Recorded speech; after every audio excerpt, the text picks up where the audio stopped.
Here at ETHDenver with Korn from Yearn Finance, Head of Partnerships. Who am I? Korn, can you tell me a little bit about 4 years on after being one of the biggest yield? The safe place to find yield. The safe place to find yield. Yeah, we make yield. What do you do now 4 years on? Well, we're still doing that. A long time ago, back in 2021 when I started doing this, we had Yearn Vaults V2, and basically what that was a vault that could have 20 DeFi strategies inside of it. The next iteration of that was V3, which integrated ERC 4626, is a vault standard that was actually co-authored by two people from Yearn, in addition to some other industry people. What that is a standardized vault connector, so we don't have to do audits, we don't have to build anything new, so it's more secure and we get to market faster. So that's V3. Each strategy is technically its own vault, and they're very composable, and you can have as many of them connected in one vault as you'd like. Another thing that we started to do back then is we started to make structured products. So we were a big player in the Curve ecosystem. We still are. What we did there is we built a liquid wrapper. So when you get Curve tokens, you have to lock them up in order to get yield, and we make those liquid. So we made a liquid wrapper where people can swap in and out of those locked Curve positions. The next example of a structured product that we did was our basket of LSTs called YE.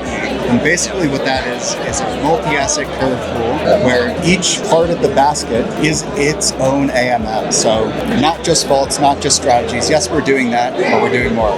Since you started it all, there have been all sorts of different yield platforms launched. There have been yield aggregators, yield optimizers. Yeah. How do you differentiate yourself from all of the new school? So we definitely have yield optimizers. We have them powered by AI too.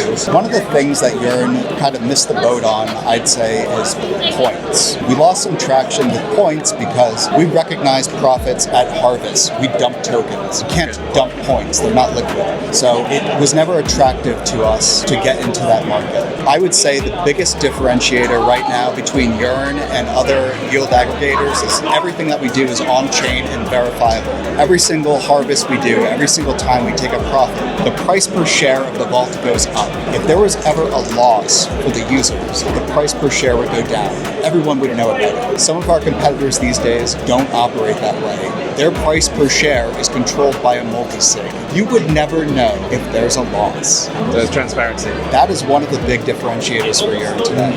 The others, I'd say, are our security team. We have a huge focus on security. I started an audit company because we had so many talented security people.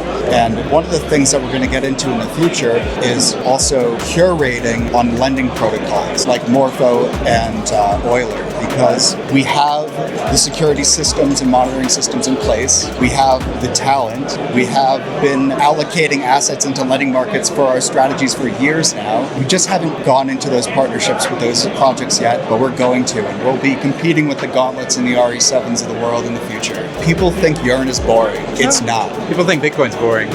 Yearn is safe. We don't count partner TVL in our DeFi lava stats. So staked Curve USD, built on Yearn Vaults V3. All of the term finance, fixed rate, rollover vaults that they have, all built on Yearn V3.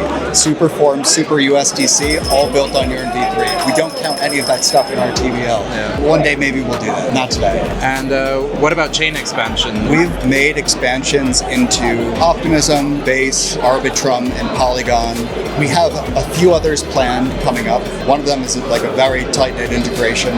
We've done a lot of experimenting with how to boost these vaults, and so far TVL has just been very mercenary. We need to figure out a way to have really sticky TVL on those chains. We think the answer is going to be structured products. So we're going to start experimenting with more of these native yield integrations soon too.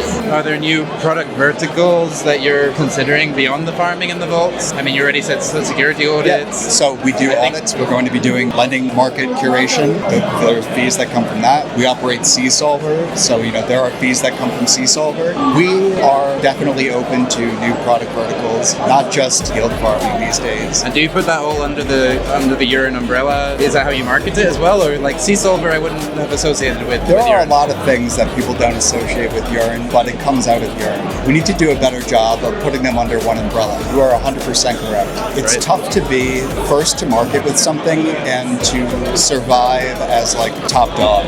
It is. Like, and speaking of like mindshare, AI, how does Yearn fit into this like AI cycle? our lender optimizer vaults, what they do is they will take a look every hour automatically at all of the lending strategies that we have available. And if there's a movement that is over 2.5%, it will automatically execute that reallocation. All of those computations are done off-chain, but all of the movements are done on-chain. What we do is we have these guardrails in place for the amount of debt that we can take on, the amount of like slippage that happens when a position is reallocated. All of those stats are taken into consideration automatically.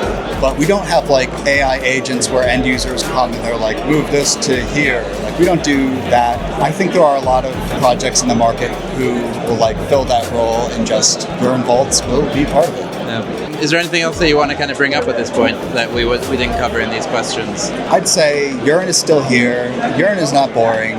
Follow the Yearn account on Twitter. Put it on alerts. There's a lot of stuff coming out in 2025 that you want to be aware of. Well, thank you very much for joining us. I think this has been a nice trip down memory lane, we'll say. I know, right? And, this is like Yearn's greatest hits.